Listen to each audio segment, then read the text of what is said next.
Welcome to the Moving Past You radio show, a show about identifying, confronting, and embracing the obstacles that block and delay us in walking in our divine purpose.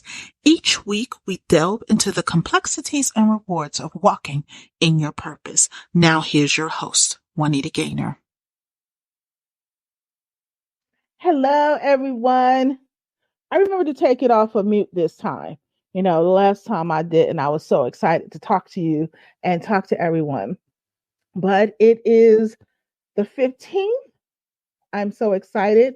Birthday has been a blast. So, most everyone know this is the birthday month. The birthday was on Wednesday. And the girlfriend, the bestie is in town. And she has just been made it really easy. Her and the hubs has made it really easy just for me to enjoy myself. And so I thank everyone for all the birthday love, the birthday wishes. The new year is coming up and it is just going to be so amazing. Now, this is the final show of the year. Think about it. When the next time after this, the next time you see us, it will be 2024. Isn't that amazing? We have gone through an amazing year, an amazing Thanksgiving. We're about to descend on the various holiday seasons, Christmas, Hanukkah, Kwanzaa, and all of those amazing things. And I want to thank everyone for the time that they've taken to pour into us, for the time that they've taken to watch the show, to listen to the show, because it means a lot that you allow us in your home each and every Friday to bring some amazing women on their journeys, on their purposes of how they're helping others obtain their purpose. And so, with that being said, we're going to have an amazing guest tonight. Um, and I'm just going to preference a lot of these amazing women I talked to earlier in the year when we was planning out and whatever. And so they said yes. When I asked, they said yes. We talked, and it was like we had known each other all of our lives. And their stories are amazing. What they bring to tell you is amazing. How they come to uplift you is amazing. So I am definitely looking forward to what our next guest has to bring to you. Who will that be, might you say?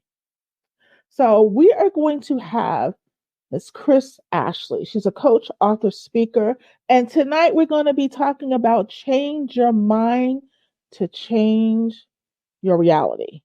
Now, that is important. Like anyone who knows me, you know that I am very important when it comes to mindset. That is what I do. That is what is, core to me. Because sometimes we do all these crazy things and we don't want to change the reality of the situation. We don't want to do whatever. We want to do the surface level. And we're going to go beyond that today. So, who is this amazing woman and coach and entrepreneur? Let me tell you about her. Um, Kris Ashley is an author, coach, and speaker, and has dedicated the last 2 decades to delving into research, spiritual teachings, and transformative practices, which she generally imparts. Her book, Change Your Mind to Change Your Reality, holds endorsements from 3 experts affiliated with The Secret, including Anita Rajani, as well as numerous other figures in the realms of spiritual and personal development. For details about Kris's coaching services, her online courses, events, and more, you can reach her at her website. But you know what? We have her here. We have her right here. So I'm going to introduce to some and present to others none other than Kris Ashley. Hi, Kris. How are you? Hi, Juanita. Thank you so much for such a warm welcome. I'm doing so well. Thank you so much for having me. I'm really excited to be here. You know, that is so great. I can tell that you've been busy. You told me you've been busy. And so I'm just excited about, and I thank you for taking the time to share your wealth and your knowledge with, all of us on today. And I know when I had, scheduled you and I asked everyone for their topic. Your topic touched me so, and your book is great. Trust me, y'all. You'll get a chance to get the book. Trust me. You want to do so. But it hit me to my core because it really wasn't until I changed my mind that my reality changed because I was able to see, things clearly. You know, what got you into this path of, helping others, do their shift their mind to live their best life? Yeah, that's a great question. So I had a spiritual awakening in 2002. And, very similar to many people who have had a spiritual awakening or reinvented themselves or just got to that point where they're like, something has to change. It all came from my own trauma. So my story is that when I was 12 years old, I was sexually abused by a family member for 4 years. And I had this really big, tight-knit, extended Italian family. When they found out what happened, many of them disowned me. And I was getting calls from people who had been very close to me telling me they didn't love me anymore. I wasn't their family anymore. And as you can imagine, this left me with a lot of what I call low vibration emotions like anger and guilt that as a young adolescent, I didn't know how to cope with. Most adults don't know how to cope with those types of emotions. And it sent me into this spiral of self-harm and drugs and getting in trouble in school. And I was in a really dark place. And then my life completely changed when someone handed me a book, The Power of Books, right? And what this book did was it showed me there is another way of thinking and being and moving through life, that there's more to life and human consciousness than what we see with our five senses. And I remember reading the pages and just feeling like a sleeper agent, right? Like something inside of me just woke up. And when I finished that book, I started reaching for more.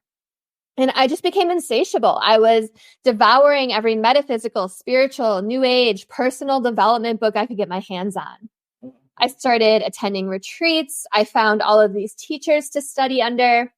And my world just vastly changed. I was manifesting, there's synchronicities.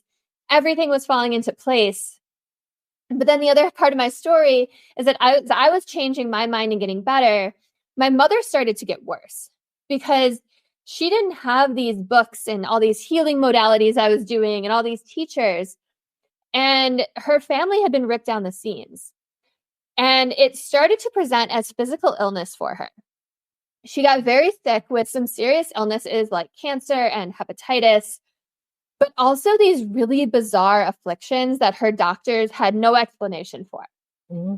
And so they did what they do. They gave her pills. And then they gave her pills for the side effects of those pills. She was on a fentanyl patch. They were just throwing anything at the wall, hoping something would stick. And as a result, she slept for all but a few hours of daylight. She would fall down all the time. She would fall asleep at the dinner table. We would have these amazing conversations that she just wouldn't even remember the next day. And that lasted for almost 15 years. So I had this compounded guilt that I had destroyed my family and broken my mother. But I like to say that everything happens for a reason. I really believe that. And I realized that my mother was my biggest teacher, because for every step that I watched her take deeper into depression and illness and victimization, I came in the other direction out of that tunnel because I saw firsthand in front of me what happens to a human body and spirit when they go down that path. And then I saw what was happening to my own body and spirit as I was changing my mind. And I made a promise to myself right then that I would do everything I could to heal physically, mentally, emotionally, spiritually. I would always prioritize my health in those categories. And to this day, I've crafted the life of my dreams. I've been at this for a couple decades. I finally decided I wanted to give back, took a coaching course, wrote the book, and the rest is kind of history. So thank you for letting me share my story. Oh, that is amazing. And I've noticed that with this walk and when I opened up the platform, that many of us suffered the same traumas, just maybe at different levels. And it is so important that we share our story because so many people don't realize that we could have those traumas and still be amazing, resilient, successful, promising, purposeful women. I think they miss that. They think, we have to just stay in this aspect. Now, when we was talking about your mom, I know for me, my mom passed. So she never ever she decided to kind of just stay. She used drugs to cope and everything. So she never got the healing that was necessary. She self-medicated till she left here. How has that relationship developed or not developed, with mom? Because sometimes I think we as young women, we still want that relationship with mom, even if it's sometimes not great. We still ache for it. How have you learned to maneuver that or work that out amongst you and how you tell people? Yeah, and I completely agree that, no matter what, that's our mom, and we want that relationship. So like I was saying in the beginning, like, usually people get to that. In order for most people to change, they get to that point where they're like, I have to change or I'm going to die or something terrible is going to happen, right? Like the universe makes things so uncomfortable that they have no choice but to change. And that happened to her a little bit. She had a really bad fall, worse than the others. She went to the hospital. Her blood pressure was like in the 200s. And they were basically, the doctor was really blunt with her. He was like, you're going to die if you keep going down this path. And she did something that no one should ever do. I do not recommend this. Don't do this. She went cold turkey off of everything, which is incredibly, incredibly dangerous. Like more dangerous than being on the things, right? Somehow her body survived that. And she's still very far from the picture of health. And she has this mantra. Her mantra is, I'm so sick. I'm just so sick. I'm so sick. She says that a lot. And, in my book, I talk about the power of words, right? When that's your mantra, you're reinforcing that. But she's doing a lot better than she was. I will say that. And, I had to learn a really hard lesson. And it's probably one that you had to learn too, is that we can't fix other people, right? Oh. Right? That's a big one. And for so long, I felt so responsible for what happened to her and for the state that she was in that I just wanted to fix her. It was like my mission. And I would read all these books. I'm such a book nerd. I read like a book a week. And if I found something that I thought would really, really help her, I sent it to her. Like she lives in Chicago. I live in California. I would send it to her. And not even spiritual things. Things like, I remember I sent her Johnny Sarnos's Mind Body Connection about how emotions are caused by repressed, illness is caused by repressed emotions.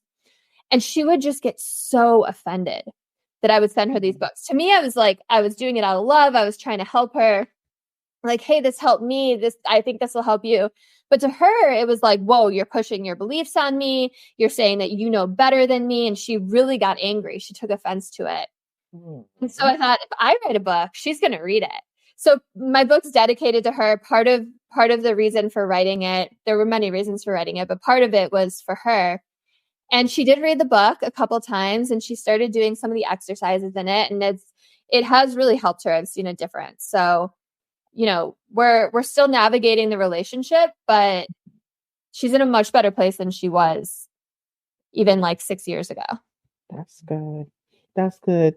And I want the listeners to understand, and I know some may ask, well, why would you ask that? Because still at the core and at the end of the day, regardless if you went no contact or you decide whatever, you still want that person to gain that healing. You still want that person to be whole because again, you're a part of that person. That person's a part of you.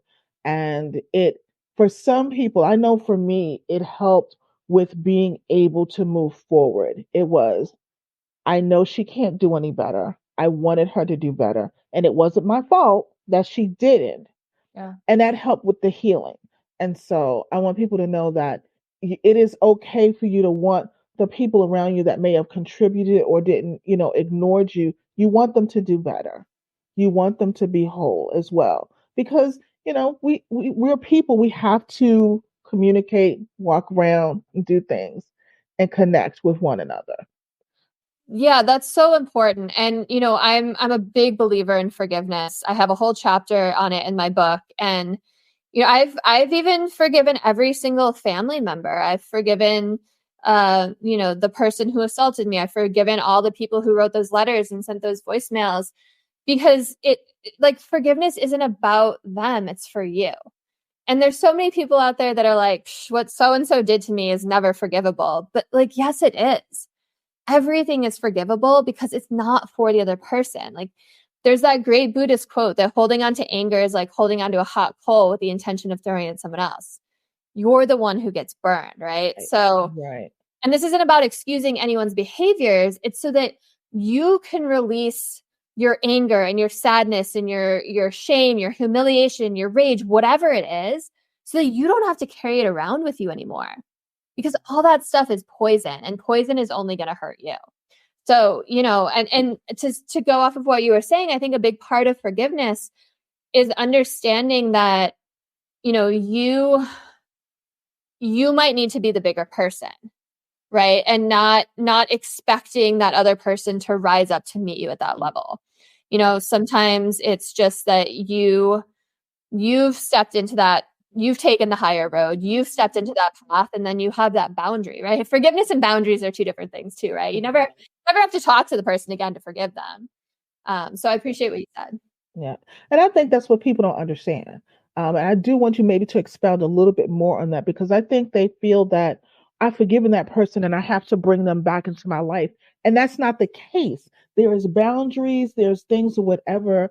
I want you to maybe talk about a little bit more what those types of boundaries would look like, because I think really that is a big confusion when you talk about forgiveness. They feel I've forgiven them, so I have to include them. I got to write to the all it, and it doesn't entail that. I want you to go into a little bit more detail about that and how you even work with potential clients when it comes to that. So I feel that's a big part of the healing process. Totally. Let me explain a little bit more about how I teach people forgiveness, and the boundary piece is going to come in there. So I like to start with this little teaching story. Imagine that you are in your house and you hear this meowing coming from outside. And if you're not a cat person, imagine it's barking. Right? It could be a cat or dog, but imagine you hear this and you go outside, and in the far corner of your yard, you see this scrawny black and white cat. And you think, oh, I love kitties. I'm going to go touch the kitty. I want to go pet the kitty. I want to go interact with it. And as you go over to it, it hisses at you and it arches its back and it swats at you. Now, what is your immediate reaction? You're going to say, this is a mean cat. This is an evil cat. Like, that cat's kind of an asshole, right? But if you stay and you really look at that cat, you allow yourself to see that cat, you might notice its leg is bleeding. And so your mind starts to go, okay, this animal's injured. And if you keep staying, you might peek over it and see 4 tiny baby kittens with their eyes still closed. And suddenly your perspective changes to one of compassion, concern, empathy. And you could do the same thing with the people in your lives, because more often than not, when people lash out at you or hurt you in some kind of way, they are coming from a place of their own pain and their own fear. And it has nothing to do with you.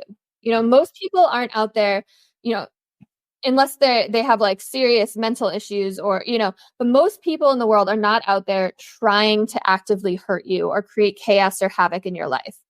Right. Everyone is so wrapped up in their own stuff, in their own head. They're not thinking about you, but all you're doing is taking it personally, thinking, oh, this is how it affects me. Right. So there's also this level of like personal responsibility for like not taking things personally, right?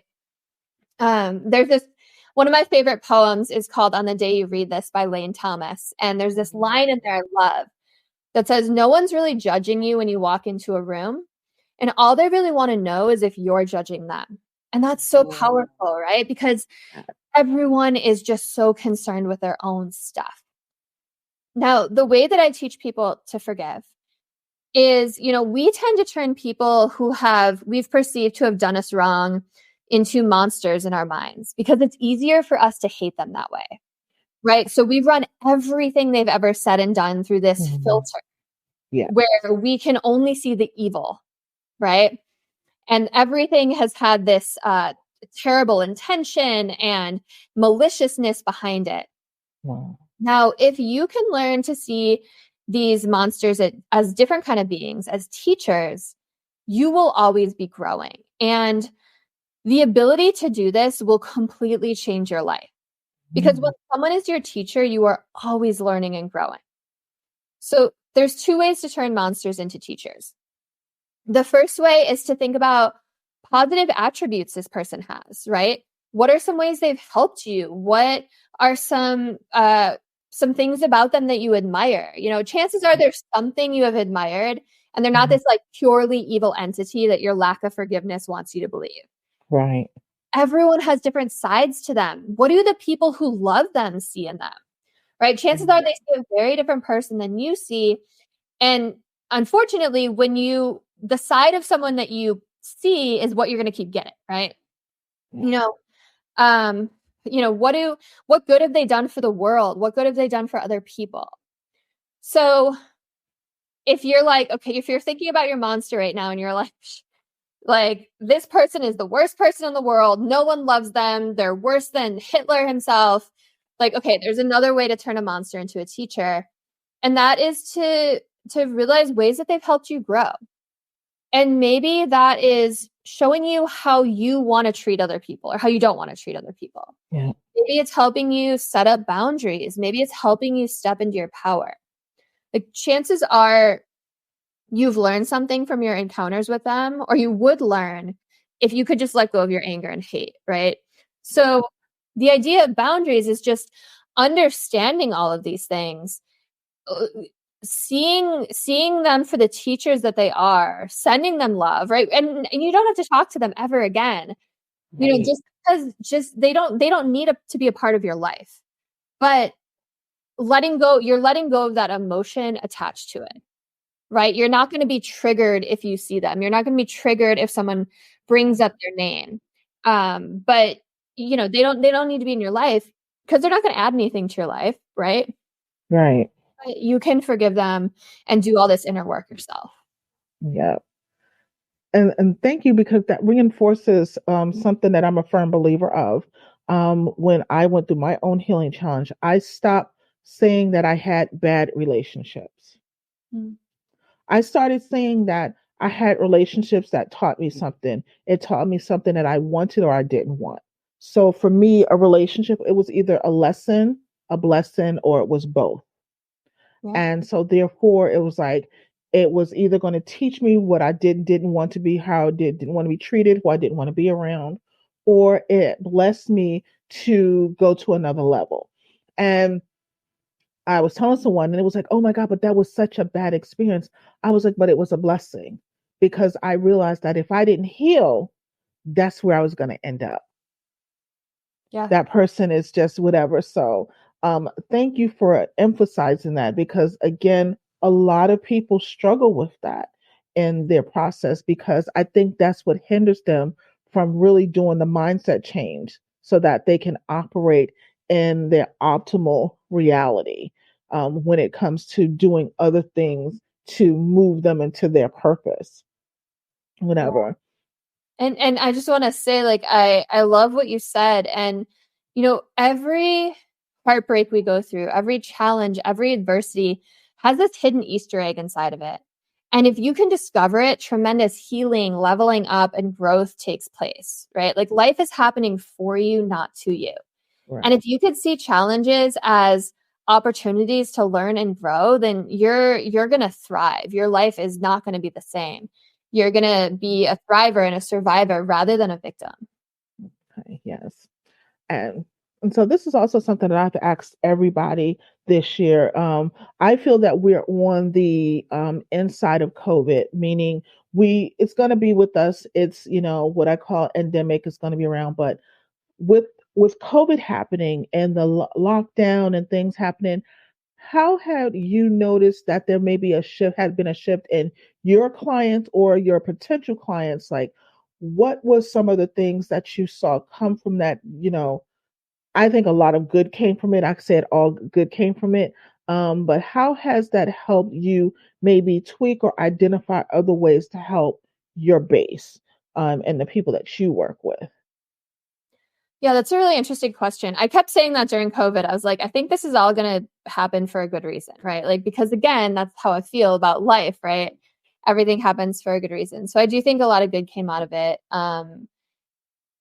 It goes back to what I was saying in the beginning. Like, usually I was talking about it on an individual level, but on a collective level as well, it's true. Like, sometimes it takes things falling apart for us to be able to build something better, for us to be able to reinvent ourselves or make that right turn, So, I like to work with people who are ready to change. You can't force someone to change, right? So a lot of the people that I work with want to reinvent themselves. They're feeling stuck. Maybe they have this debilitating emotional stress that's been holding them back, and they're ready to release it. Because those are the kind of people I want to work with. And I noticed during COVID, people kind of fell into two camps. There were the people that were like, amazing, I have all this extra time on my hands. I'm going to build something. I'm going to learn something. I'm going to do personal development work. I'm going to take advantage of this. And then there were the other people that just like totally shut down. Right. Wow. And that's not to say that that's not to like talk poorly about them or to say that there's anything wrong. Like, people were coping with how they coped. But, I wrote my book during COVID. I took like tons of courses. I read tons of books, and my clients tend to be people who had that mindset shift during COVID too, where it's like, wait, now I have this time to do these things I want to do. Like, I'm going to start that business. I'm going to build this thing. I'm going to do this project. So that's kind of the empowerment that I saw come out of it with at least the people in my circles. Wonderful. Yeah, I saw that too. I saw a lot of people really taking that time to reflect and identify that this isn't where I want to be. I want something more. And actually having the kind of time to do it, it made you think you had to talk to the kids, you had to talk to the husband, you had to talk to the wife. Like, you had to have meaningful conversations now and to identify where you were in life. You can no longer hide behind the kids' soccer practice or the swim team. Everybody was in the same location. So I know a lot of the clients that I got, it was, oh my goodness, like I was trying to run for this for so long, but I have no choice but to kind of deal with it, which was great for a lot of people. As well as we were talking earlier about mental health. This was before we went on, and I want you to talk about how important it is for people to seek therapy before they even get to you, and why is that important in moving forward into what the end game work. Because I think people think, and we've talked about it, they think, oh, you're coaches, you can handle all of those things. And sometimes I've said it, even on my platform, but I want you to really explain how you would explain it, the difference between the two, and why is it so important that therapy is foremost before we get into the grimy of the life coaching and the life changing that they want to do. Yeah, that's funny. You and I totally did go off on that a little bit. Well, so I on my website, I literally just pulled up my website because I'm like, I'm going to tell you exactly what it says. There's a difference between therapy and coaching, right? And what I say on there is a therapist helps the client heal by figuring out the why. And a coach helps clients move forward by focusing on the how, right? A therapist focuses on deep-seated emotional issues to work on personal healing or trauma recovery. A coach focuses on clarifying goals and identifying obstacles in order to create action plans to achieve desired results and unlock your potential. And then the third point was a therapist focuses more on healing from the past, where a coach focuses more on getting you where you want to be next. So, I think it is really important to distinguish because, as you and I were saying, we've both had clients try to treat us as a therapist, and, even like liability reasons for us, like that's just a no-go, right? That's just, it's safer for the client. It's safer for us. It's better for all parties. I love therapy. I think everyone should go to therapy. I've been in therapy in many, many instances throughout my life, and there's so many different kinds. I most recently discovered EMDR, which is amazing. But what I really work on with people is helping them shift their perception. And like I said, like it's really hard to work with someone if they're not ready to change. And a lot of that readiness to change comes from doing that work beforehand, right? Comes from getting to that place of maybe what I call the dark night of the soul, right? Of that darkness of needing to pivot out of it. And sometimes a therapist is the best person to help guide you through that, in addition to a coach, right? I also work a lot with people to help release repressed emotions and change their perception about challenges they've gone through, relationships, healing, like all these things. So it does touch a lot on healing modalities, but it's very different from therapy work. Yeah, it definitely is. And I thank you for that because again, us coaches need to stick together when it comes to that because we have so many people we can genuinely help, but we want to make sure that they know that, okay, we want you to get the proper help. And we're not just saying that because we don't want to help you. I think they think that. I think they say things because you just don't want to help us. No, we want to help you properly. We Yeah. want to make sure you're good properly. I get it a lot on social media too, which is interesting. I have a lot of people DM me and say, I'm going through this awful thing in my life, or I've gone through this trauma or whatever. Like, what do I do? How do I fix it? And, you feel bad when you're like, well, come take my course or come work with me, so I try to like give people a little bit of guidance, but then again, that's where setting boundaries comes in, right? Because, just telling someone through text, like some big advice like that can put you in kind of dangerous waters too. So Yeah. you have to be really careful to walk that line. That's good. Yeah, I tend, personally, I have some referrals that I can refer them to. Be like, hey, this is what is presented. Talk to this person. They can help you a little bit more in a proper setting. Because I want you. I may check up and things like that. But yeah, we do have to protect ourselves. Yeah. And so we was talking about your book, and you said you wrote it during COVID. Um, how when you wrote the book, um, what was the main purpose behind writing it, and how has it opened other doors for you as you're working with your clients and even with your own, healing and self healing? It's a great question. Yeah. So, first of all, I wrote the book in like a month. I feel like I channeled, Ooh. flowed out of me. I had notes in my phone that I would just add to constantly for like a year of things I wanted to touch on. But once I sat down, it was like a month, and I got up in the morning, I had my coffee, I sat at my computer, and then I just didn't move for like 12 hours. I was like in the flow state. Yeah. And the book was so cathartic to write also. So I've been a teacher in various aspects of my life. I used to teach English. I taught yoga. I also own a yoga studio. I used to teach people how to teach yoga. So I ran yoga teacher trainings, and I'm a coach. And in all of these different professions, I've learned that the best way to learn information is to teach it to someone else. Because when you have to sit down and figure out how to make it accessible and figure out how to break down these complex ideas into digestible pieces that people can understand, especially because I talk a lot about science in my book. I talk a lot about quantum physics. Like when you can really explain all these complex thoughts in a simple way, you understand it on a deeper level.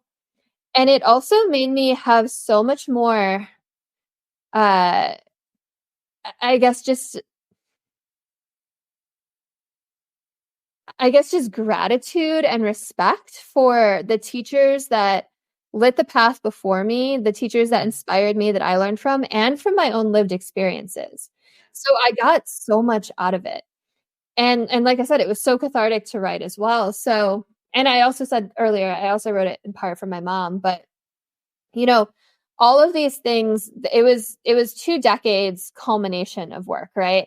I've been on this path since 2002, and I've studied and I've studied and I've studied and I've put into practice, and I've done all these healing modalities, and I'm still learning, right? The learning never ends. I'm still going to all the seminars and reading all the books and doing all the things, but all these things helped me so much that I wanted to share them with the world, right?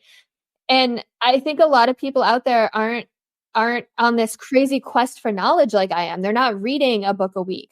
They're not going to every seminar, right? So being able to also take all of that and distill it down and synthesize it so that I can help people get all this knowledge that maybe they wouldn't otherwise, and say, oh my gosh, and I read this author, and I studied under this teacher and this teacher, and like, you wouldn't think they're connected, but here's how they are. And isn't that exciting? So I think the book does all of those things, which is really, really fun. Gives people a lot of breadcrumbs to follow. If there's a particular methodology I talk about, they can go pursue that, or look it up, or read up more about it. So, I got a lot out of it. And did I answer your question now? I forgot your original question. No, you did, answering it now perfectly, because that was what I wanted to know. Like, how has it helped you move forward? How has it helped your client base? What, brought you to do it? Like, I'm excited about it because you're right. When you're researching a particular book that you want to do, or writing, even if it's about how you've gone through your life, it is amazing how much you research and dig deep to really have, because you want the person who's reading it to understand it the way you understand it in even a deeper level. Like, I'm a math girly. I like, physics. Like, you're talking to a girl who did physics and trig and all of that, and would just do the homework and just be like, okay, I'm done. So I understand that aspect of it, but someone else may not. And so to have the joy of breaking it down and someone getting it on that level and it helping them, I definitely understand that. That's the best thing. Yeah, totally. And then as far as how it helped me, I mean, like you said in the beginning, so I had 3 people who were on The Secret. For those of you who have seen the film The Secret, endorse it. So that was Marcy Shimoff, Bob Doyle, and Michael Beckwith, all huge in the personal development space. John Gray endorsed it, who wrote Men Are From Mars, Women Are From Venus. Yep. Anita Morjani, who wrote Dying to Be Me. She was Wayne Dyer's protege, and then 10 other people in the personal development and spiritual space. So that alone opened a lot of doors. I ended up launching my own podcast about a year ago. And through all these connections, I was invited to join a podcast network that's owned by the Los Angeles Tribune. So they help a lot with distribution and promotion. They're doing a lot with podcasters working in the personal development space. So I was just on a Think and Grow Rich panel with the Think and Grow Rich Institute. Oh, nice. Really, there's some great headliners. Mary Morrissey, who I did my coaching with, Les Brown, like just huge people. And I've just gotten a lot of speaking gigs, a lot of been on 70 podcasts promoting the book, which has been the best gift because I've met so many amazing people and had such amazing connections and conversations. And so it's been great. That's wonderful. I love to see when a person's art actually makes room for them and expands the horizons, because sometimes, we don't think about the things that when we really kind of release it, and we're releasing it to help others, but not only help ourselves, but then when it catches hold and then it goes from that little small place you release it from, and now it's nationwide and it's global, it's international. That is when you really see that, oh wow, I should have did that earlier. Or, oh wow, that's really helping more than, it's going further than what I thought it could ever do. So I know that's a great feeling to see others, taking what you've done, understanding it, digesting it, and then using it to move forward in their lives. Absolutely. And I think it comes down to following your passion and your joy. Because when you follow your passion and you do things that make you feel good, you keep adding to that pile of goodness. Like it puts you in that flow state, right? You're on your purpose. You're living your purpose. You're living your life path. And then there's so much ease, right? There's so much flow, and more things that make you feel lit up get brought to you. And the same when you live with your own authenticity. Right? People always talk about these high vibration emotions like love and joy and compassion and gratitude. And those are so important, but authenticity is just as important, right? Being your own authentic self, following your heart. So many people stay in jobs that are subpar or relationships they're unhappy with because they don't think they're worthy or they're afraid, right? 90% of people don't achieve their goals. And it's for 2 reasons. One, they get started and they get stuck and they just give up, right? Because they can't adapt or move through it. But the bigger reason is they're so fearful to get started that they don't even begin in the first place. Yeah. Right. So it's about like following your passion and your joy and being authentic to who you are and what you're meant to do on this earth, and trusting that it's all going to work out. Yeah. That is the key, like really getting started. Um, and for those who are listening, we're not saying, oh my goodness, I was afraid at one point. I think we all were at some point, but I can say I can speak for myself, and I can probably definitely speak for Kris when we said even though we may have been a little scared to do it, we saw the overall bigger goal. There was somebody we wanted to reach, or someone we wanted to reach with our message and with our story to make us go to that next point, to say, okay, like for the book, even though you wanted it, you wanted your mom to be better subconsciously. So it's just like, she'll read no one else's, but she'll probably read it if I do it, and we can put all the information in. I did that with an aunt of mine. I couldn't, really talk to her about the trauma that I had. And so I had collabed on a book and I sent it to her. And we were able to have an open conversation about what really happened, because she was willing to read that and all the other women's, and it was like, and get it. But when you send the articles and other people's work, you're like, man, I don't want to hear that. So we all operated scared at one point. Yeah, and I think that's so important. And I think the key is like, you just do it afraid. Like you might be terrified, but you do it despite the fear, or you do it afraid, you do it anxious, you do it sad, you do it whatever.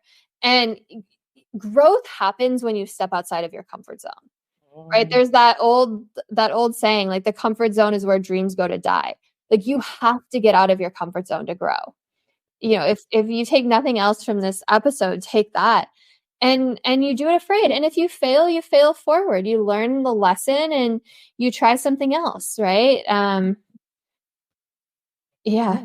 Yeah, you gotta, in order to have something you've never had before, you have to do something you've never done before. Yeah.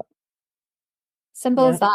Because otherwise you're thinking the same thoughts, you have the same belief system, the same emotions are created from that, the same actions, the same habits. So you might live for 20 more years, but you're living the same year 20 more times because nothing's changing. That's powerful. Yeah. That's very powerful. That's powerful and an amazing outlook, because I've never thought of it in that way. I've never thought of it in that way. You're living the same year every year 20 times if you don't make that change. That's powerful. So if you don't want to live like that, we got to make the change. Yeah, and it even goes down to like our chemistry, our bodies. Like, let's say you went through something traumatic and you haven't done that healing work, right? So every time you think about that thing, it creates the same emotions, right? The same chemistry in your body, and your body doesn't know the difference between you thinking about it and it happening in real life, right? So the same cortisol gets released, the same adrenaline gets released. And if you live in this state of stress long enough, your brain starts to go into incoherence, which is when like groups of neurons stop talking to other groups of neurons, right? It's like a bunch of drummers banging out different rhythms. Like, it's chaos, it's disorder. And when your brain's in incoherence, your body's in incoherence. So your brain sends that same chaotic signal to your central nervous system. And then your central nervous system sends that same chaotic signal to your immune system, your endocrine system, your digestive system, your respiratory system. Mm-hmm. You can quite literally make yourself sick. And it all starts with you thinking about this on repeat, right? And that's what happened to my mom. That's why I saw what happened to her. So, it goes beyond it. There's physical repercussions to all of this. We live in a day and age where neuroscience and epigenetics and quantum physics, all these sciences are backing up what spirituality and mystics and ancient cultures have been saying for eons. It's pretty amazing time to be alive. It is. It really, really is. So I want you to tell the people what you have coming up, if you got any plans coming up, things that you got coming up, how they can reach out to you. I'm just going to give you this moment to just promote the things that you got going on for the remaining year or into the beginning of the year. Well, the main thing I have going on is I'm 8.5 months pregnant. So that's what I'm really birthing in the beginning of the year, like an actual human being. But no, there's a lot of ways to connect with me. So krisashley.net is my website. Change Your Mind. Thank you. Change Your Mind with Kris is my handle everywhere. So I'm on TikTok, Instagram, YouTube, Facebook, all the things. Perfect. Thank you so much. And my book is called Change Your Mind to Change Your Reality. I have a little gift. Yep, that's it. If you go to changeyourmindtochangeyourreality.com/order book, then if you buy the book through that website, you can get the course that goes hand in hand with it for free. I also have a free masterclass that I do every couple weeks, some freebies on my website. I have a group coaching class. I have a pre-recorded course. I have a mini course. There's lots of ways. So yeah, exactly. Head over to the website, connect with me on social media. Change Your Mind with Kris Ashley is my podcast if you want to listen to that. And thank you so much for letting me self-promote for a moment. No, that is wonderful. Again, I just loved our conversation. I loved it earlier on when we first met. I'm so excited for the little bambino and bambina you're approaching, that you get to bond with and enjoy with come the new year. And then so you'll have some downtime, and then you'll be up and at it again with with everything. So I'm grateful that you have that downtime, but I was grateful that you took the time with us on this evening to close out our year, in such an amazing fashion. Because again, it's the holiday season, mindset is everything. And we're always going into those difficult environments with, family, friends, and got to know that our mind is where it's at. I love it. And again, I'm going to put the book up there. Go get the book. Go get the book. See, what I'm going to do is I'm going to go to the site and I'm going to order the book through here and do the things too. So it's like, you know, it is amazing for those who may not catch it. You'll find notes, book. Definitely will have a way for you to always reach out to her. Kris, thank you for being here on this evening. Thank you so much. And I forgot to say the book is also available in paperback, ebook, and audiobook. So if you like to listen there too. Thank you so much for having me, Juanita. This is one of my last interviews of the year. It was great to be your last guest of the year. And thank you for the work you do. It's important, and I appreciate you. Thank you so very much. Thank you for being here. Wasn't that amazing? I told you guys that it's just been awesome. Again, if you didn't get whatever, you can head over to our website, movingpastyou.com. Everything to be able to connect with Kris will be there. All the lovely links, show notes, and all of that. Connect with her, get to know her. If you're not ready, you may know somebody who is ready to refer over to that. You may say, oh, what if I don't forget how to reach her? You can reach out to me and we'll pass that information along. We are here to help promote other people. We work with the ladies. That's what we do. That is what we do. That is who we are. But we want everyone to be whole, that is ready to do the work that goes into that. Like I said, this is the last show of the season, not of the season, of 2023. We still got a much to do a season, So again, thank you so much for everything and all that you put into it.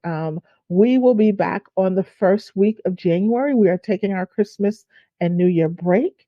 We want you to enjoy your family, enjoy your loved ones, and just do family. And if you know what, if you don't have family, quote unquote, create your own traditions, create your own environment, create your own family.